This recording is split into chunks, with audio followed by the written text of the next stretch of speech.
Shalom, selamat pagi saudara-saudara yang dikasihi Tuhan.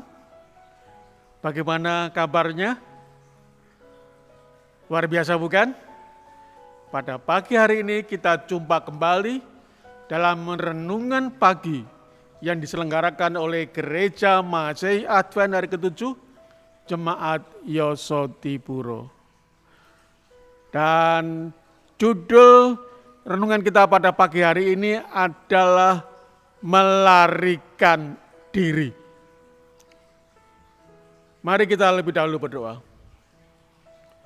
Bapa yang di surga, siapkan hati kami untuk mendengarkan sabda-Mu. Kiranya urapan Roh Kudus-Mu boleh memberikan kepada kami pengertian akan sabda-Mu, sehingga kami merasa mengecap akan sabda Tuhan pada pagi hari ini.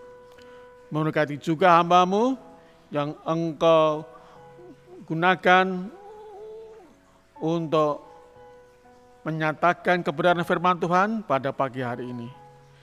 Terima kasih Tuhan, dalam nama Yesus kami berdoa dan mengucap syukur. Amin. Saudara-saudara yang terkasih dalam Tuhan,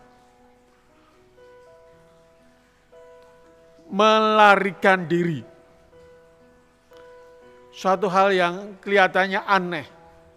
Namun sesungguhnya melarikan diri ini adalah judul yang panjangnya adalah melarikan diri dari kenyataan hidup.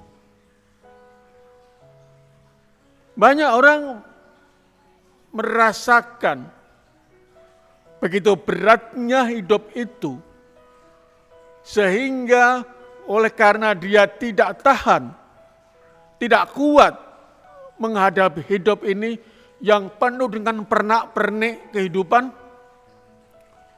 lalu mereka melarikan diri dari kenyataan hidup dan tentunya melakukan hal-hal yang sebenarnya tidak boleh dilakukan. Contohnya satu misal, seseorang melakukan bunuh diri di Bengawan Solo, suatu misal, menjatuhkan dari jembatan. Ini salah satu contohnya bahwa begitu banyak pengalaman hidup, begitu banyak permasalahan hidup, sehingga ada beberapa orang yang melarikan diri dari kenyataan hidup itu. Lebih baik aku tidak hidup, lebih baik aku mati, dan seterusnya, dan seterusnya. Saudara-saudara yang kasih dalam Tuhan, pada pagi hari ini kita akan merenungkan kenyataan hidup dari Rasul Paulus yang sepanjang pelayanannya dia ini begitu banyak tragedi-tragedi, begitu banyak penderitaan-penderitaan yang dia derita, namun dia tidak melarikan diri dari kenyataan. Beberapa kali dia dipenjara, dia didera, diseksa, mengalami karam kapal, dan masih banyak lagi penderitaan-penderitaan, kenyataan-kenyataan hidup yang dirasakan oleh Rasul Paulus. Ini bisa dibaca dalam 2 Korintus pasal 11 ayat 23 sampai 28. Di sana dijelaskan begitu banyak kenyataan-kenyataan hidup yang dirasakan oleh Rasul Paulus. Saudara yang terkasih dalam Tuhan, kenapa? Kenapa Rasul Paulus kuat untuk menghadapi kenyataan hidup?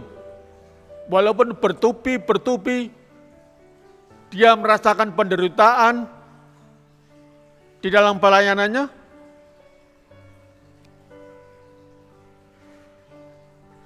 Dia percaya kepada pimpinan Yesus.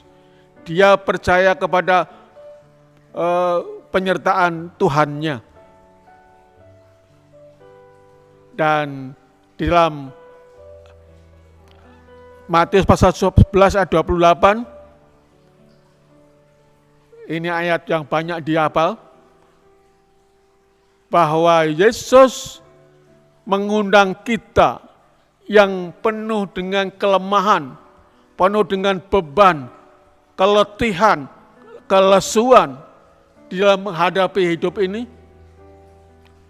yaitu untuk datang kepadanya. Dan Tuhan Yesus memberikan kelegaan, memberikan kesentosaan. Saudara-saudara yang dikasihi dalam Tuhan, inilah pernyataan iman, inilah penyerahan iman dari Rasul Paulus ini kepada Tuhannya, sehingga dia kuat menghadapi segala masalah yang ada dalam hidupnya.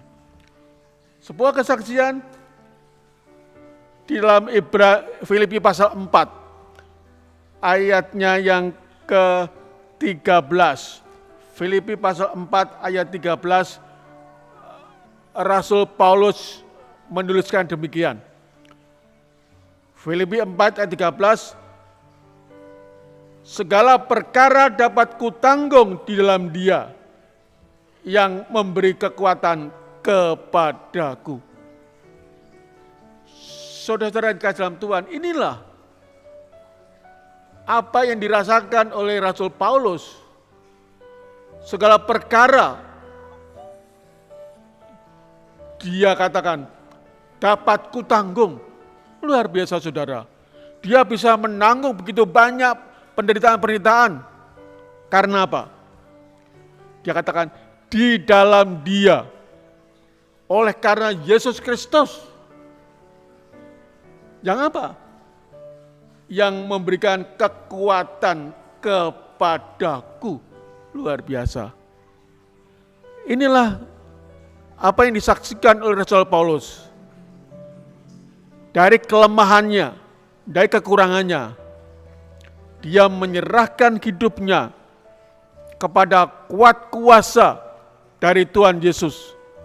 Dan Tuhan Yesus memberikan kepada dia kekuatan di dalam kuasanya. Saudara yang terkasih dalam Tuhan, pada pagi hari ini biarlah renungan pagi ini menggugah kita masing-masing untuk menyerahkan kehidupan kita dalam kuat kuasa Tuhan Yesus Kristus.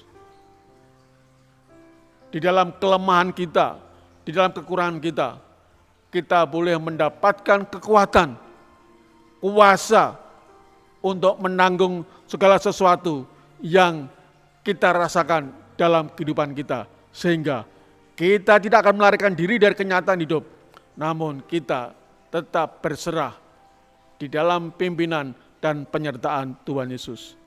Dalam kelemahan, Yesus bekerja dalam kehidupan kita. Selamat pagi, Tuhan memberkati. Amin.